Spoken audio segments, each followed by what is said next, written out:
আগরতলার রাজপথে খালি পায়ে হাঁটছেন একের পর এক ধৃত। পুলিশের কড়া নিরাপত্তায় চলছে অপরাধের পুনর্নির্মাণ।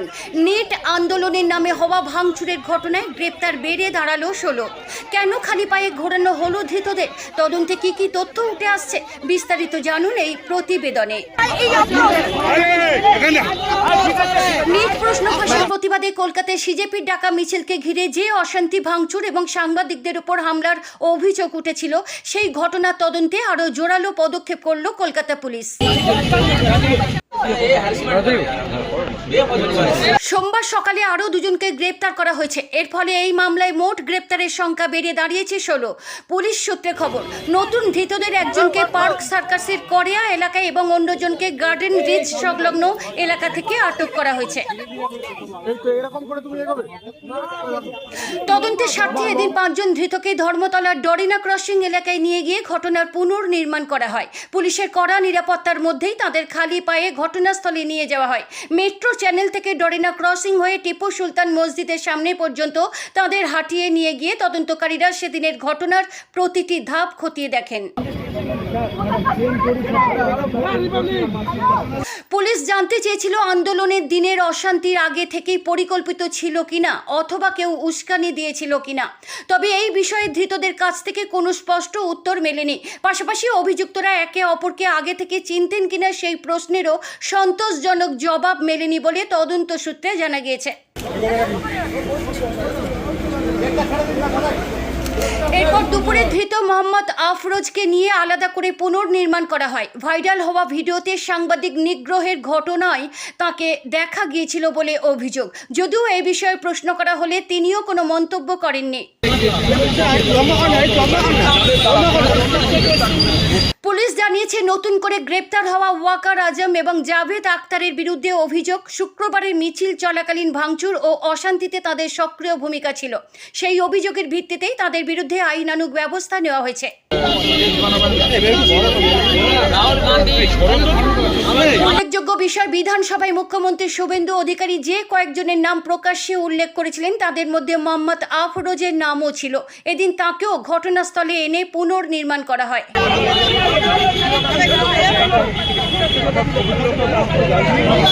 এখন তদন্তকারীদের মূল লক্ষ্য, এই অশান্তির নেপথ্যে কোনো বড় পরিকল্পনা ছিল কিনা, কারা উস্কানি দিয়েছিল এবং ভাঙচুরে কার কি ভূমিকা ছিল, সেই সমস্ত বিষয়ের পূর্ণাঙ্গ তথ্য সংগ্রহ করা। এই ঘটনায় আপনার মতামত কি? নেট আন্দোলনের নামে হওয়া এই অশান্তির জন্য দোষীদের বিরুদ্ধে আরও কঠোর ব্যবস্থা নেওয়া উচিত বলে কি আপনি মনে করেন? আপনার মতামত অবশ্যই কমেন্টে জানান। ভিডিওটি ভালো লাগলে লাইক ও শেয়ার করুন এবং পশ্চিমবঙ্গের প্রতিটি বড় খবর সবার আগে পেতে ভিশন 18 বাংলা চ্যানেলটি সাবস্ক্রাইব করে পাশে থাকা বেল আইকনটি চাপতে ভুলবেন না। ধন্যবাদ। আসামি ধরবে, ছেলের মাঝখানে আসামিকে রাখবে, আসামি ছেলের মাঝখানে লাগবে, চেন না করলে হবে।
এখানে ঢোকাবে এগিয়ে আসলো ভাই।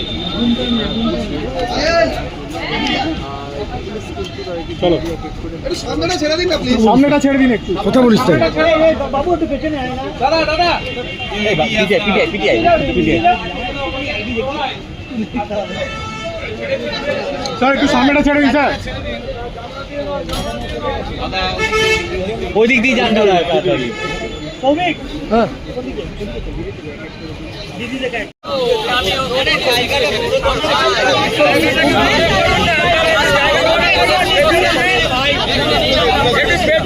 জায়গাটাকে বড় করুন, আপনারাই তো আছেন। জায়গাটা বড় করো, এখানে বড় করো, ভালো হবে। আমার কংগ্রেস করছে,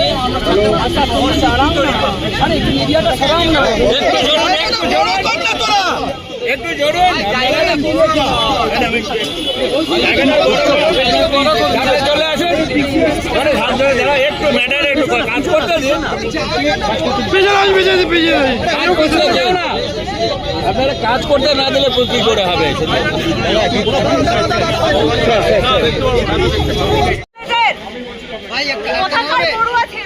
ছিলেন দাদা কোথাকার পড়ুয়া ছিলে তোমরা? তোমরা কোথাকার পড়ুয়া ছিলে? কোথাকার পড়ুয়া ছিলে? কোথায় তোমরা ছিলে? কারা পাঠিয়েছিল তোমাদের? কোন ইউনিভার্সিটি কোন কলেজ থেকে এসেছিলে? কোন ইউনিভার্সিটি কোন কলেজ থেকে তোমরা এসেছিলে? মুখ লুকাচ্ছ কেন তোমরা? মুখ লুকাচ্ছ কেন? কোন ইউনিভার্সিটি থেকে এসেছিলে? কোন কলেজ? নিট পরীক্ষা কি জানো? নিট পরীক্ষা দিয়েছিলে? নিট পরীক্ষা জানো?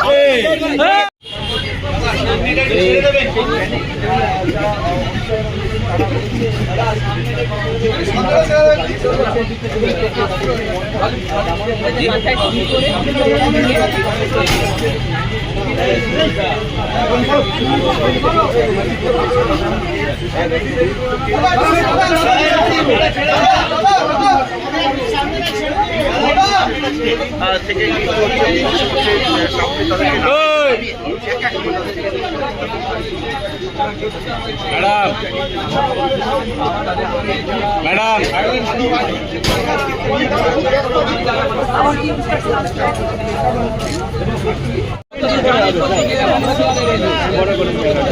জায়গাটাকে বড় করুন, পিছিয়ে যান। জায়গাটাকে বড় করুন। জায়গাটা বোঝাতে গেলে একটু ফ্রেমটা বড় করো।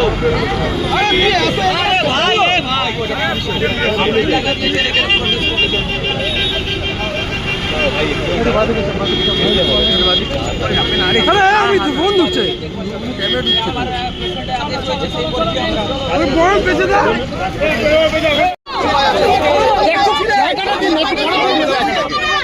ওরা ঢুকছে না কেন? ওরা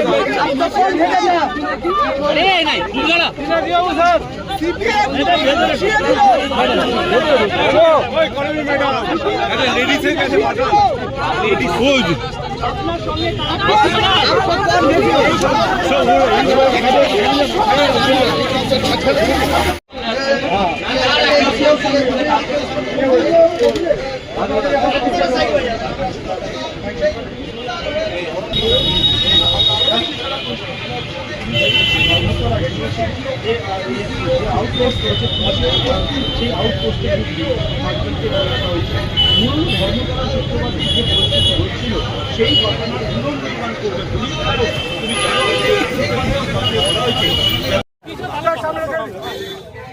সামনেটা ছাড়ুন। পূজাদি একটু হাতটা সরাও পূজাদি।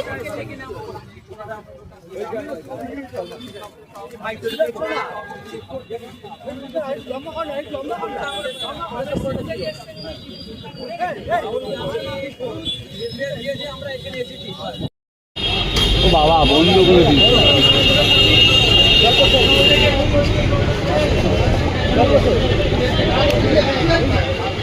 দাদা দাদা ও দাদা একটু দূরে দাঁড়িয়ে আছি, সামনে নিজেরাই দূরে দাঁড়িয়ে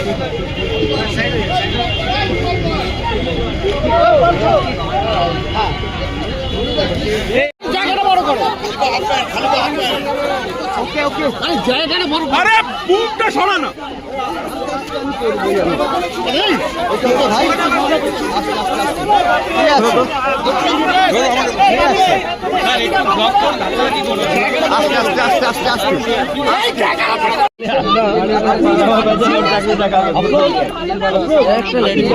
আপনার